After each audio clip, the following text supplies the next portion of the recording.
Hello friends, இன்றைக்கி வந்து பார்த்திங்கன்னா கேக் ஆர்டர் பற்றி நம்ம பார்க்க போகிறோம். ஒரு இன்ட்ரெஸ்டிங்கான டாபிக் பற்றி தான் பார்க்க போகிறோம். ஹோம் பேக்கர்ஸ் கிட்ட கேக் ஆர்டர் கொடுக்கறதுனால என்னென்ன பெனிஃபிட்ஸ் தான் இருக்குது அப்படிங்கிறத பார்க்க போகிறோம். நீங்களும் ஒரு ஹோம் பேக்கராக இருந்தால் இந்த டிப்ஸ் எல்லாம் ஃபாலோ பண்ணிக்கோங்க.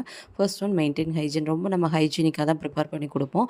ஆர்டர் எடுத்ததுக்கப்புறம் தான் ஃப்ரெஷ்ஷாக பேக் பண்ணி கொடுப்போம். ஒவ்வொரு பைட்லேயுமே ஃப்ரெஷ்னஸ் இருக்கும் கண்டிப்பாக. நெக்ஸ்ட் வந்து ஒவ்வொன்றுக்குமே நம்மக்கிட்ட தனித்துவமான சாய்ஸஸ் இருக்கும், நிறைய வெரைட்டிஸ் இருக்கும்.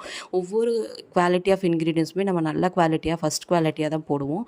எதுலேயுமே நம்ம காம்ப்ரமைஸ் பண்ண மாட்டோம். இதே போல் எப்பவும் போல் கொடுங்க. அதே மாதிரி பார்த்திங்கன்னா ஒவ்வொன்றுலையுமே லவ் அண்ட் எஃபர்ட்ஸ் இருக்கும். நம்மளோட ஒவ்வொரு கேக் ஆர்டர்ஸ்க்கு பின்னாலேயும் எந்த ஒரு ஆர்டர் எடுத்துட்டாலும் கண்டிப்பாக அதில் வந்து எஃபர்ட்ஸ் இருக்கும். ஏன் அப்படின்னா உங்கள் வீட்டையும் பேலன்ஸ் பண்ணி இதையும் பண்ணும்போது பார்த்திங்கன்னா கண்டிப்பாக உங்களுக்கு நிறைய எஃபர்ட்ஸ் இருந்திருக்கும். நீங்களும் அந்த மாதிரி யாராவது இருந்தீங்க அப்படின்னா உங்களோட கமெண்ட் ஷேர் பண்ணுங்கள். இந்த வீடியோ உங்களுக்கு பிடிச்சிருக்குன்னு நினைக்கிறேன்.